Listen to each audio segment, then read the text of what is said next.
아들을 낳으리니 이름을 예수라 하라. 이는 그가 자기 백성을 그들의 죄에서 구원할 자이심이니라 하니라. 보라, 처녀가 잉태하여 아들을 낳을 것이요 그의 이름을 임마누엘이라 하리라 하셨으니 이를 번역한즉 하나님이 우리와 함께 계시다 함이니라. 아멘.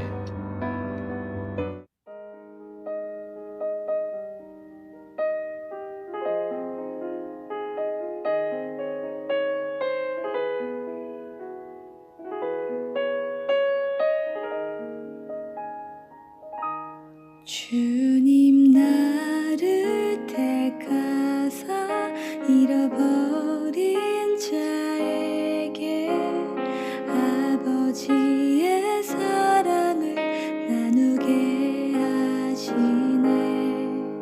어두움을 밝히며 차가운 마음 녹이는 진리의 빛 전하게 하소서. 보내소서. 시련이 찾아올 때도 주님의 눈물 기억하게 하소서. 보내소서. 주께서 가신 길을 나도 걸어가게 하소서.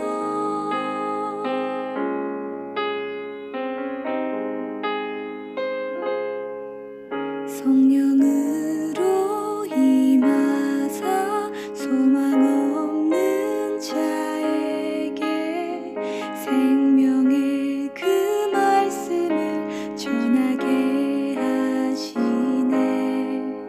목자 없는 양같이 방황하는 저들에게 주의 사랑 전하게 하소서.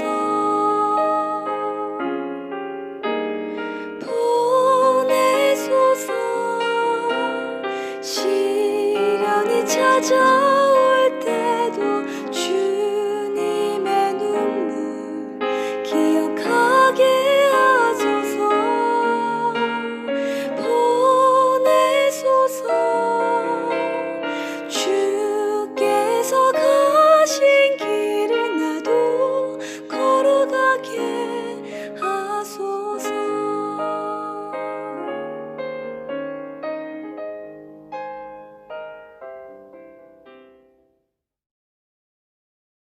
제2장.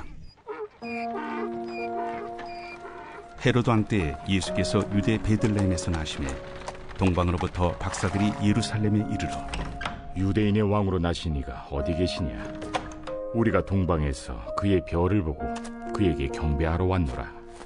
헤로드 왕과 온 예루살렘이 듣고 소동한지라. 왕이 모든 대제사장과 백성의 서기관들을 모아 그리스도가 어디서 나겠느냐 물으니 유대 베들레헴이오니 이는 선지자로 이렇게 기록된 바. 또 유대 땅 베들레헴아, 너는 유대 고을 중에서 가장 작지 아니하리라. 내게서 한 다스리는 자가 나와서 내 백성 이스라엘의 목자가 되리라 하였음이니이다. 이에 헤롯이 가만히 박사들을 불러 별이 나타난 때를 자세히 묻고 베들레헴으로 보내며 이르되 가서 아기에 대하여 자세히 알아보고 찾거든 내게 고하여 나도 가서 그에게 경배하게 하라. 박사들이 왕의 말을 듣고 갈새 동방에서 보던 그 별이 문득 앞서 인도하여 가다가 아기 있는 곳 위에 머물러 서 있는지라. 그들이 별을 보고 매우 크게 기뻐하고 기뻐하더라. 집에 들어가 아기와 그의 어머니 마리아가 함께 있는 것을 보고 엎드려 아기께 경배하고 보배합을 열어 황금과 유향과 모약을 예물로 드리니라. 그들은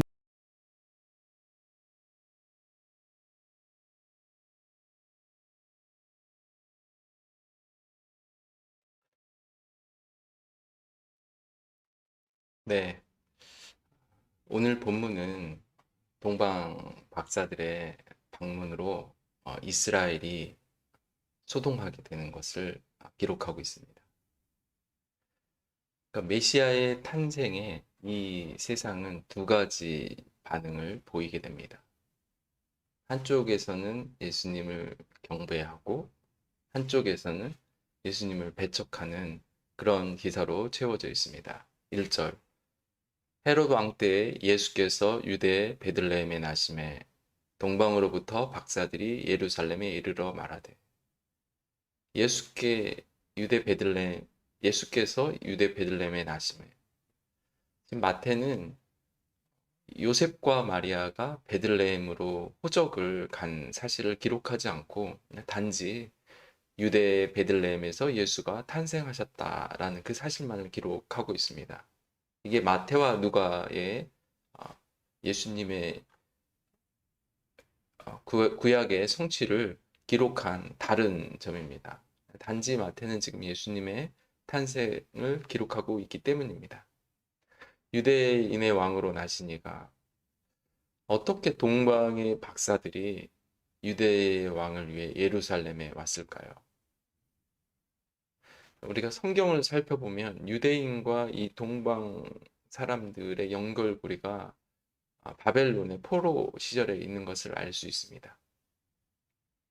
바벨론은 유대인의 왕족과 귀족들, 또 그 가운데서 용모가 아름답고 지혜와 지식이 풍부한 그런 소년들을 골라서 자신들의 언어를 가르쳤습니다.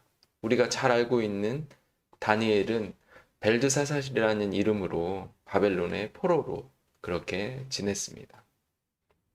이 다니엘의 영향력은 바벨론이 망하고 페르시아에서도 관직을 유지하는 포로 출신의 특별한 지도자였습니다. 그 당대 제국을 갖고 있던 이 페르시아도 조그마한 파르티아라는 그 나라의 속국이 되고 망하게 되고 파르티아의 후예들로 오늘 마태복음의 본문의 역사는 이어집니다. 그러니까 페르시아와 파르티아는 역사적으로 천문학이 발달한 나라로 이렇게 기록이 되어 있습니다. 그들은 이스라엘의 포로로 특별히 다니엘과 그 세 친구와 같은 유력 정치인들을 통해 오늘 본문에 나오는 유대인들의 별에 대해 그 학문을 배웠음을 알 수 있습니다. 이 박사들은 천문학자였습니다. 그런데 이들이 별을 관찰하고 있는 어느 날 한 번도 보지 못한 별이 하늘에 떠 있음을 보고 이것이 유대인들이 말한 그 별이구나라고 생각했습니다. 하나님의 역사가 아이러니하게 이 하나님의 예수님의 그 탄생의 소식이 이방인들을 통해서 오늘 유대 땅 이스라엘에 전해지고 있는 것을 기록하고 있습니다. 마치 이스라엘이 400년간 하나님의 말씀을 듣지 못한 그 암흑기, 어두운 시간을 보여주듯이 그 어두운 그림자에 또 예수 그리스도의 그 빛이 그런 소식이 오늘 이 이스라엘 백성들에게 전해지고 있습니다. 이스라엘 백성 안에는 하나님의 말씀과 기억이 점점점 희미해져 가고 있고 종교 생활과 종교 활동으로 그들의 삶이 그렇게 변하고 있었습니다. 예수님의 탄생은 본이든 타이든 그 이스라엘 땅에서는 거부되어지고 있는 상황을 그려주고 있습니다.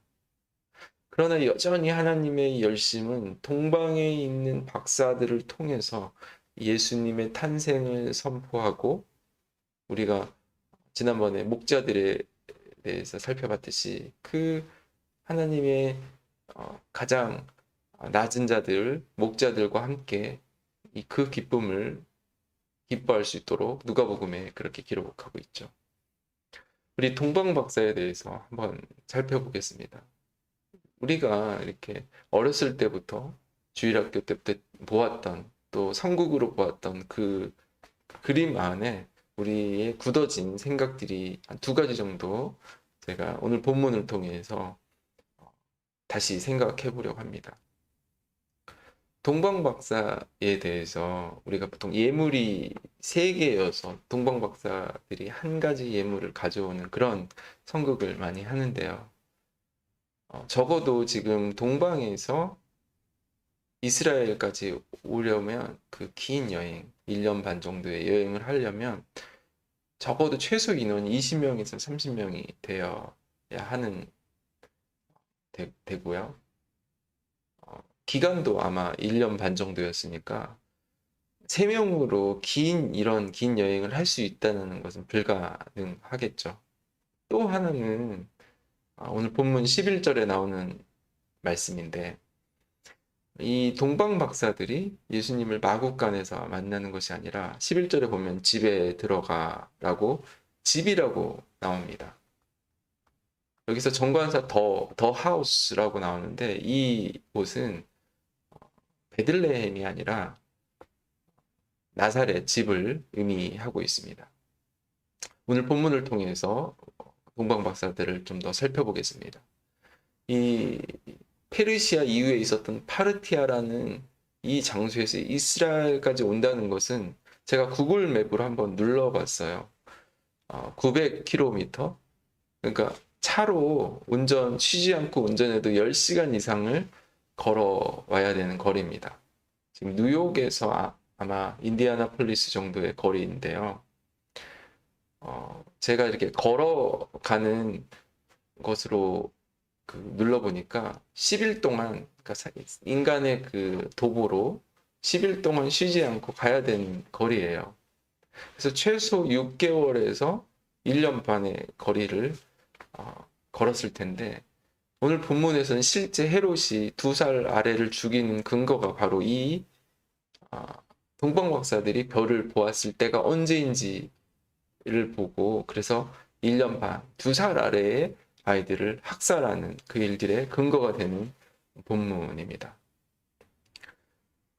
우리가 여기서 질문을 해야 되는데 우리가 찾아야 될 별은 어디 있나요?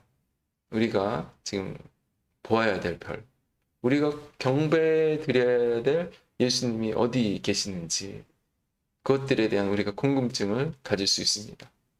그런데 이 질문을 하기 전에 예수님이 어디에 계시는 것보다 지금 사실 예수님은 이스라엘에, 그리고 그 별도 이스라엘에 떠 있었죠. 최소 1년 반 동안 그 별이 이스라엘 안에 떠 있었습니다. 그런데 헤롯과 유대의 왕인 헤롯과 이스라엘의 제사장과 서기관들이 그 떠 있는 별, 예수님이 1년 반이나 계셔도 찾아보지 못하는 그들의 영적인 상태를 오늘 보여주고 있습니다. 교회 안에 예수님이 계시지 않고 내 믿음 안에 예수님이 없다면 오늘 본문에 나온 영적인 대제사장과 서기관 그리고 영적인 유대의 왕 헤롯인 것입니다. 예수님 없이도 이 세상은 이 크리스마스 성탄절을 행복하게 지내는 사람들이 많이 있습니다. 관심도 없죠. 우리가 즐기고 기뻐하는 일들 때문에 그 시간에 예수님은 마국간에 모시고 또 사람들의 반응은 예수님께 빈방을 자기들이 기뻐하고 즐거워하기 때문에 그 축제를 해야 하기 때문에 예수님의 생일날 생일의 당사자인 예수님에게 빈방을 내어드리지 못하고 문을 쾅 닫아버리는 그런 세대에 저와 여러분이 살고 있습니다. 그래서 마태는 오늘 의도적으로 이방인인 이 동방 박사들이 아기 예수님을 경배하였다고 기록하고 있습니다. 왜 이런 일들이 벌어졌을까요? 대제사장과 서기관들은 단번에 헤롯 왕이 유대인의 왕이 어디서 나냐 그럴 때 이들은 이미 구약의 말씀을 정통하였기 때문에 미가서의 예언을 다 알고 있었습니다. 베들레헴에서 나는 것을 4절 보겠습니다. 왕이 모든 제사장들과 백성의 서기관들을 모아 그리스도가 어디서 나겠느냐 물으니, 사실 이 말이 의아한 것이죠. 유대인의 왕이 그 자신들의 메시아가 어디서 오는지를 몰랐다는 게 헤롯에 대해서도 좀 살펴보면 이해가 됩니다. 헤롯은 에서의 출신, 에서의 후예인 에돔 사람이었습니다. 이두메라고 성경에는 기록이 되는데 이두메 출신이었기 때문에 지금 헤롯은 유대인들의 호감을 사기 위해 예루살렘 성전도 건축하고 그런 사람들입니다. 그래서 율법과 예언에 대해서 무지한 그런 왕이었습니다. 그러니까 성경적 지식이 없었고 예수님의 탄생에 대한 그런 내용도 동방박사와 마찬가지로 이방인들의 수준에 있었던 그런 왕입니다. 사실 이 상황이 있기 전에 지금 예수님의 이 탄생의 이 사건이 있기 전에 헤롯은 어떤 일을 하였냐면 자신의 왕위를 지키기 위해 아내 마리암네와 두 아들을 죽이기까지 한 그런 캐릭터입니다. 그런 인물입니다. 그래서 지금 헤롯은 메시아의 소식에 의해서 얼마나 초조하고 두려움을 줬는지 저희들은 짐작할 수 있습니다. 이 헤롯의 두려움은 결국 역사상 전대미문의 사건, 3살 아래 모든 아이들을 사내 아이를 죽이는 그런 잔인함을 보이게 되었습니다. 9절 박사들의 왕의 말을 듣고 갈새 동방에서 보던 그 별이 문득 앞에 서서 인도하여 가다가 아기가 있는 곳 위에 머물러 서 있는지라.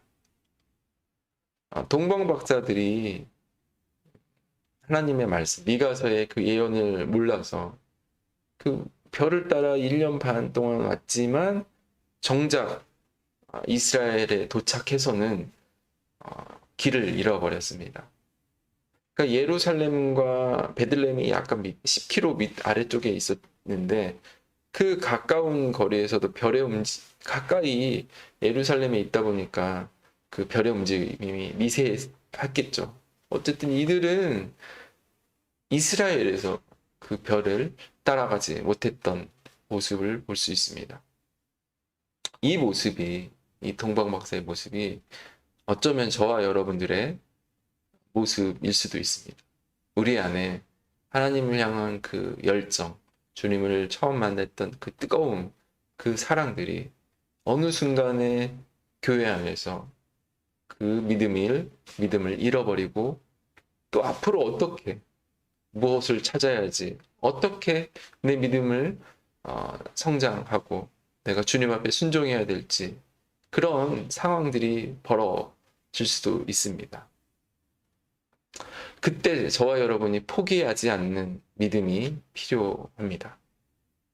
지금 이 동방박사들은 유대인들의 어떤 전통, 유대인들의 왕이라는 그 성경에 있던 그 한 가닥의 믿음으로 지금 1년 반이라는 시간을 순례길을 떠나서 드디어 이 예루살렘에서 예수님을 찾았다고 생각했을 때 그때 자신들은 그 별을 잃어버렸습니다. 그러나 이들이 또 다시 별을 따라가는 모습을 기록하고 있습니다. 그리고 예수님을 이들이 경배하고 예배하고 나서 12절 그들은 꿈에 헤롯에게로 돌아가지 말라 지시함을 받아 다른 길로 고국에 돌아가니라. 그러니까 예수님의 예배와 경배를 드리고 나서 또 하나님이 인도해 주심을 볼 수 있습니다. 길을 잃어버렸지만 그들이 다시 별을 따라 하나님의 인도를 받아 따라가는 그런 모습을 보고 있습니다. 예수님은 이 크리스마스에 저와 여러분들을 성탄절이라는 그런 어떤 생일로 저와 여러분들을 모아 주셨습니다.